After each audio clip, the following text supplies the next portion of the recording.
Hello guys and welcome to Vlogging Project. It's Tony, your favorite honest YouTuber here. Now today I'm gonna make a quick review of the Vivo IQ Neo 8.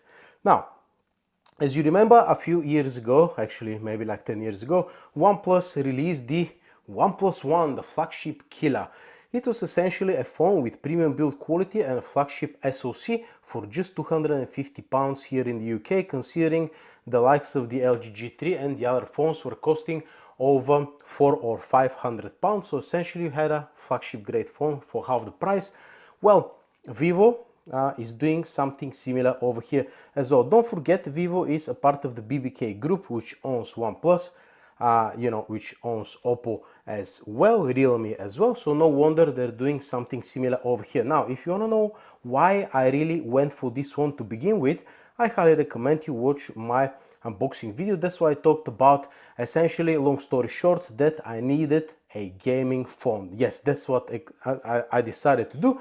I had a Oppo Find X3. I downloaded TrackFest, it started overheating, and I found out that I actually have an issue. So I was looking for Snapdragon Gen 1 Plus SoC, essentially, as is the most stable and the best for gaming, and just a few phones came up, especially for my price bracket under £300. The Vivo IQ Neo 8, £250, brand new. Affiliate link, of course, in the video description below. Check this out, guys. £250 still for a brand new phone. Top deal for that. But first, let's have a look at the phone and let's see if, on paper, everything sounded perfectly fine, but in reality, whether that's the case. I'm just going to put the phone on the side over here, and very quickly, I'm going to list the specifications over here on the right hand side for you to see. Of course, feel free to pause the video and go through the specifications, but of course I'm going to talk about that briefly in my review. So let's have a look at the build quality. First of all, I have to take off this case. I bought it from AliExpress for like £5. Essentially, the case that you got in the box is this transparent case, which does the job fairly well. And after that, I went ahead and bought this dimmed case, and after that I bought this one, and I'll tell you why in a second. Now, first of all, let's address the elephant in the room over here. Everybody will tell you, oh, the phone, it has plastic sides, it's no good, stuff like that. Well, I don't particularly mind, to be honest with you, as long as the phone is built well, and in that case it is. However, it seems like the case itself as well is being made well, so that's why I can't take it off. So let's see how do I even take this case off, guys, because I never really took it off since I've put it. I like it so much. But it's very interesting, carbon fiber kind of dual case over here. The phone might be a little bit dirty, but let's have a look. Okay, it is not. So leather back over here. Actually, should I say vegan leather? I don't want Greta to come looking for me. And essentially, yeah, that's just an imitation of leather. I had leather phones back in the day, the LG G4. It didn't last that long, especially on the corners. I don't mind. What I do mind is that I had the impression that that's red, and no matter how you look at it, that is orange, guys. So when you put the transparent case on, well, you have an orange phone, and the IQ logo over here looks a little bit goofy, to be honest with you. So I actually don't like this case that much. I much prefer the smoked case over here. Check this out, guys. This is something else.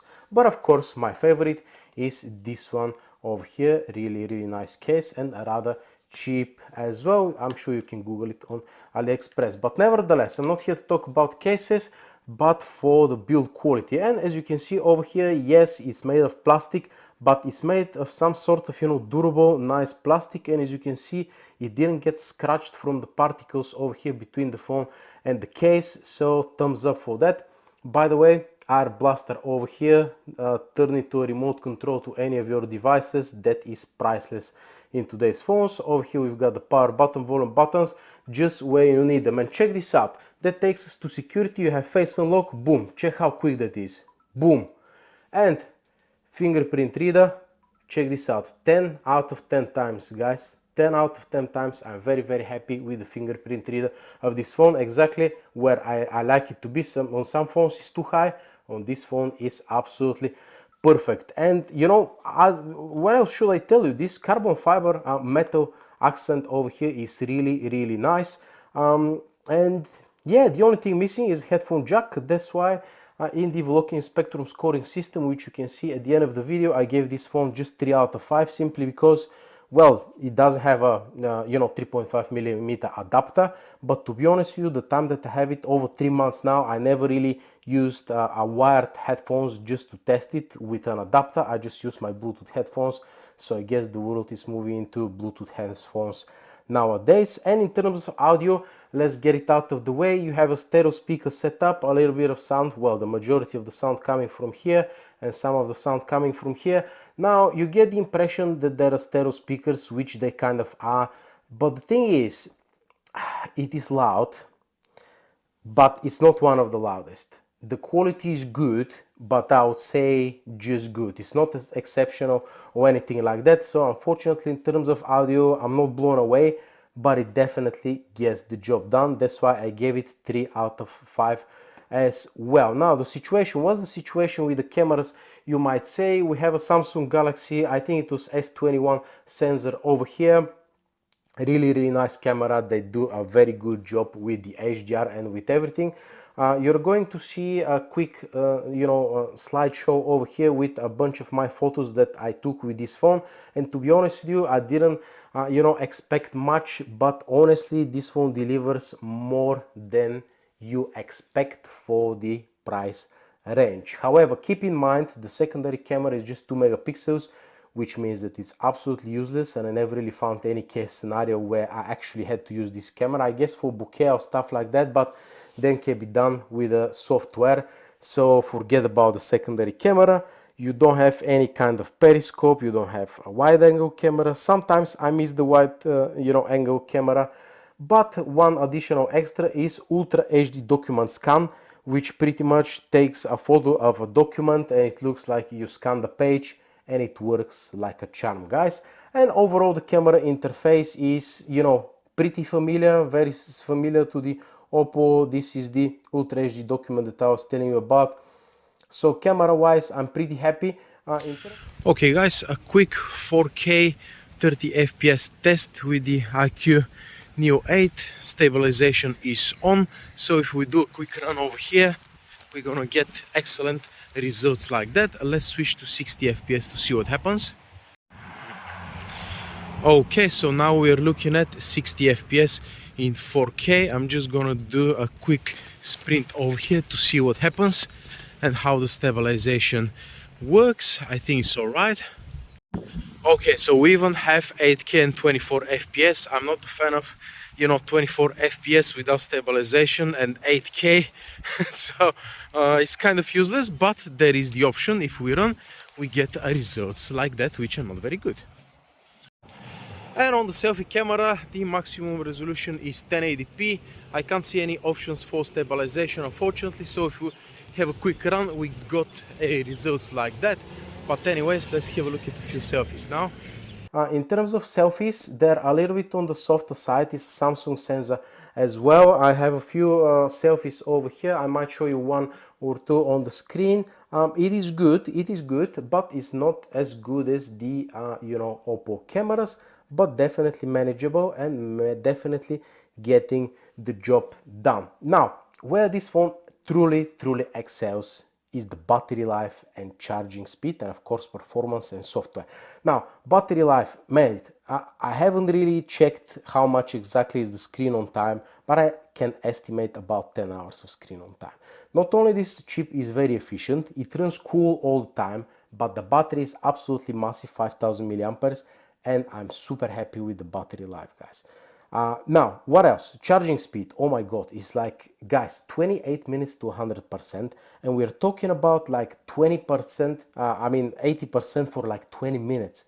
So you literally charge it, you go to brush your teeth or something like that within 10-15 minutes, and boom, you have 60% already. So charging, when you plug the phone initially, it gives you the option fast or super fast. I think super fast is even faster, but I don't want to degrade my battery that quick, so fast is definitely fast enough. So battery wise, I'm blown away. That's pretty much one of the best phones which I've used over 200 phones now with the best battery life. Now software is really cool. I had just 2 issues with the software. There's plenty of customization options, guys, plenty of stuff. You can do so much. I mean, there's so much customization that is more than you actually desire.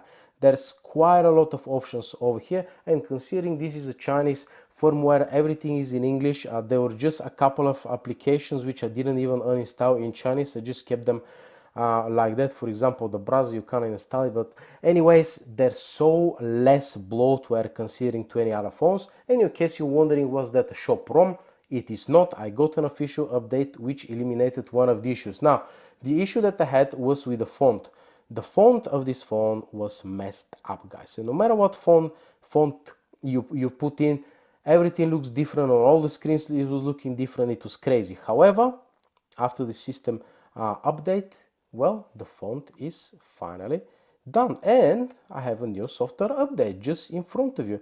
To the camera, to the applications, to the Bluetooth, communication, media, calendar. Look how many options you have. I'm going to press download and install it right now. So you're getting, for the 3 months, I already got 2 software updates, which I'm very, very happy to see, guys. So software, I can't complain. The only other bug I found in the firmware is the super annoying persistent new voicemail notification. I've checked my email, voicemail. I don't have any voicemails, but this one keeps popping up, and all you have to do is swipe it. But apart from that, pretty much these are all the bugs I found. And of course, the biggest thing for me was the gaming. Wreckfest runs absolutely like butter. That was the game that I bought the phone for, essentially. And when you have a look at the benchmark results, guys, that's the reason I bought this phone. Have a look. I'm gonna press my device, and these are the results from the, let me see, Wildlife Extreme Stress Test. Check this out, guys.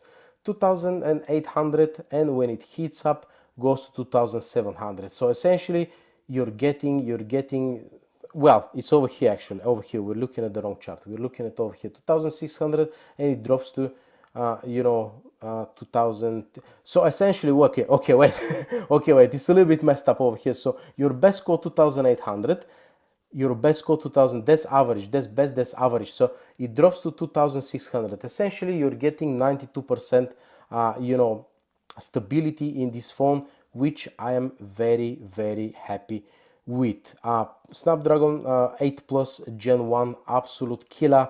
And this is the base version with I think 8 GB of RAM plus software. You can add another 12, something like that, and 256 gigabytes. Now, nowadays, with all these photos and videos that you're taking with this family, I believe that 256 gigabytes is kind of the minimum that you're absolutely comfortable with stuffing all of your stuff, onto a phone. 128, that's why I sold my Oppo. It was getting filled up and I wasn't really comfortable with it anymore. But guys, this is an absolute beast. Check this out. Vivo can outperform 86 phones in this test, which is pretty much amazing. And considering the stability of this phone, is even better than the majority of the phones, because this phone almost does not heat up, guys. Therefore, it doesn't drain the battery so quickly as many other phones. So performance wise, I'm super happy with this phone.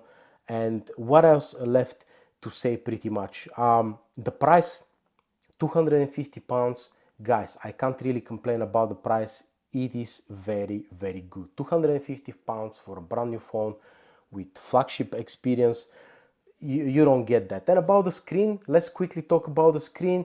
It's a 6.7 inch 1080p, well, between 1080p and Quad HD is kind of a 1080p plus screen. It's a flat panel, doesn't have any curves. It's a very beautiful screen. One thing that I've noticed, that even though we live in England, every now and then, like twice per the whole year, we get some actual sunlight. And when the sun is shining bright, the maximum brightness is not that it's bad and it doesn't cope, but you're just about seeing what's happening on the screen. The Oppo phones that I had before had brighter screens. So if it's super, let's say, sunny where you live, super hot country, it's not ideal. However, in Britain, I'm perfectly happy with the screen. It's an absolutely beautiful, you know, flagship screen over here. So overall, what are the trade-offs of this phone? Well, the plastic, you know, sides, which you have bunch of cases for them, the lack of the headphone jack, where most phones are lacking, well, the headphone jack nowadays. And what else? The camera experience, although, you know, satisfactory enough. If you're crazy about cameras, I would recommend you stick to Oppo or Samsung, to be honest with you. But if you just want some casual photos, if you are not pretending to be a photo expert, you know, this phone is absolutely manageable. And if I can live with that and be happy, then I guess you can too. So having a look at the Volokin Spectrum scoring system, this phone scores 45 out of you know, 50, which brings it to the 9th overall place, you know, in my chart. One thing that I haven't really included in the chart is price, or let's say value for money, and this phone pretty much brings again 1+1 vibes, you know, to the community, guys. For 250 quid you're getting a flagship SoC with many flagship features, so I can't really complain. I'm super happy with this phone. And in case you've noticed, why do I have something white over here? Well, next up, this will be the phone replacing my iQOO Neo 8, the Lenovo Legion Y700. Why particularly that phone? Well, because it features the same SoC pretty much. I wanted to see which one is better for a daily driver. Now, Lenovo is not famous for having the best cameras out there, so although there are additional cameras, I seriously doubt they will be any different than the cameras inside. And the only other thing in the Legion phone is that there are no software updates whatsoever. They supported the phone for 6 months. Can you imagine, guys? They released the phone 6 months later. Nah, no more software updates. So I might be struggling with that with this particular phone. However, give me a couple of months, I'll move my SIM into this phone and I'll see what is happening over here and which one should I keep. But guys, regular phone updates, the nice cases that they got with it, and the overall experience with everything pretty much, man, I'm not quite sure. The only difference would be if everything works fine despite the old OS and if the cameras are better, but I think that will be my choice for the moment. So yeah, that's pretty much it, guys. Thank you very much. If you have any questions, I'm very happy to help in the comments section below, and if not, well, stay tuned for my next video. Thank you very much for watching, and that was Tony from Working Project for you. See ya later.